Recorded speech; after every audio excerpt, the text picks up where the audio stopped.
देखिए महाकुंभ में हम मौजूद हैं और इस वक्त एक दिगंबर बाबा हरिवंश जी महाराज हमारे साथ मौजूद हैं। आप नागा साधु हैं। जी। नागा साधु। आपका ये हाथ कब से खड़ा है?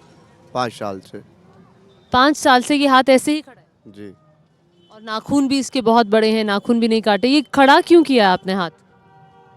वही संसार करता आप स्वार्थ के लिए, साधु करता परमार्थ के लिए। तो धर्म की जय हो, अधर्म का विनाश हो, विश्व का कल्याण हो। तो ये एक हठ है आपका कि आप हाथ ऊपर करेंगे। जी, हमारा ये हठ योग है। तो आपको कभी दिक्कत नहीं हुई? 5 साल से आपने हाथ खड़ा किया। दिक्कत भगवान के नाम, नारायण के नाम लेने में कोई दिक्कत नहीं होती। तो आप सोते भी ऐसे हैं हाथ ऊपर खड़ा करके? जी। गाड़ी चलाते हैं एक हाथ से? जी। राजस्थान से यहाँ पर आप एक हाथ से गाड़ी चलाकर लेकर आए हैं। हाँ, हमारी गाड़ी गुरु महाराज की दी हुई है, ये यहीं पे खड़ी है। और आप हाथ खड़ा करने के साथ ये आपने जटाएं भी आपकी बहुत लंबी है। हाँ। तो केश भी ये कितने लंबे हैं? ये बहुत बड़ा। 6.5 फीट की। 6-6.5 फीट। 6-6.5 फीट लंबे आपके ये केश हैं, ये जटाएं हैं जो आपने अभी सर पर बांधी हुई हैं। तो 12 साल खड़े भी रहे पहले। अच्छा, 12 साल आप खड़े रहे हैं? कहाँ पर? पुष्कर राज। पुष्कर राज में ही थे? 12 साल खड़े रहे, चले नहीं? हाँ, चलते फिरते ऐसे तो सभी थे, सब क्रिया दैनिक क्रिया वगैरह सब खड़े खड़े ही, मतलब अच्छा, मतलब आप सोए भी तो खड़े खड़े सोए, खाया पिया नहाया? जो भी कर्म है, नित्य कर्म जो भी, वो सब खड़े खड़े। तो ये फिर हाथ खड़े करने का आपने कैसे सोचा कि मैं हाथ खड़ा करूँगा? तो मैं तो हम हठ योगी हूँ, तो हठ योग तो करूँगा ना।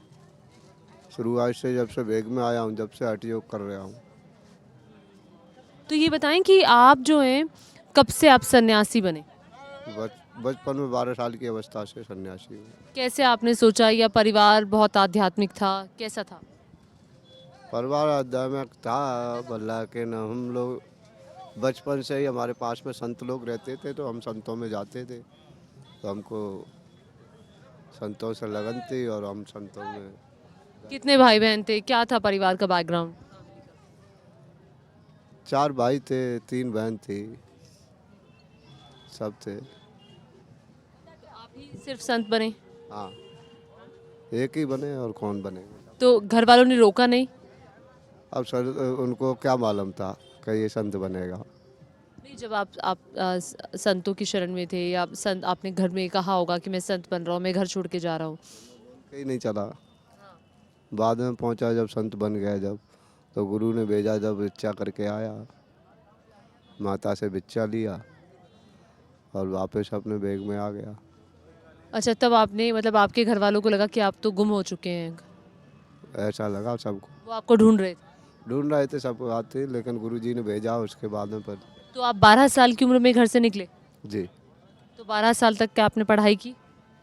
पढ़ाई तो नहीं करी, गुरु लोगों की कढ़ाई करी। क्या की थी? गुरु लोगों की पढ़ाई तो नहीं करा हमने, लेकिन कढ़ाई जरूर करी, गुरु लोगों ने कढ़ा। कड़ा? अच्छा, तो कभी भी स्कूल नहीं गए? नहीं। भाई बहन गए थे? वो सब पढ़ते हैं लिखते हैं। तो आपका मन नहीं था पढ़ाई में? हमारा मन ही नहीं था। आपका मन भगवान की धुन में था? जी, शुरुआत से ही। तो फिर जब आप गए भिक्षा लेने के लिए, संत बन गए, तब क्या रिएक्शन था आपके फैमिली का? और रिएक्शन तो कौन चाहेगा कि अपना बच्चा। तो जैसे 12 साल तक आप खड़े रहे, आपका एक हठ योग रहा, और 5 साल से आपका ये हाथ खड़ा है, तो ये कब तक आप खड़ा रखेंगे? जैसे आप खड़े रहे 12 साल तक, तो ये कब तक? ये भी 12 साल का है। अच्छा, तो अभी 7 साल और बाकी है। हाँ। ये 7 साल और। हाँ जी। तो ये नेल्स भी आपके ऐसे, क्योंकि बहुत बड़े हैं आपके नाखून, तो क्या आपके नाखून भी ऐसे ही बड़े होते रहेंगे? जी। तो इरिटेशन नहीं होती, कभी मन नहीं करता बस अब और नहीं? नहीं। कभी नहीं करता? नहीं। चलिए, बहुत शुक्रिया आपका टीओआई से बात करने के लिए। तो आपने नागा साधु को देखा, इनका एक अपना हट है, और ये अपने फैसले पर अडिग हैं। 12 साल तक ये अपने हाथ को ऐसे ही हमेशा ऊपर रखेंगे। ऐसे ही अलग अलग रंग और अलग अलग हठ योगी हम आपको आगे भी टीओआई की रिपोर्ट्स में दिखाएंगे। आप देखते रहिए टीओआई।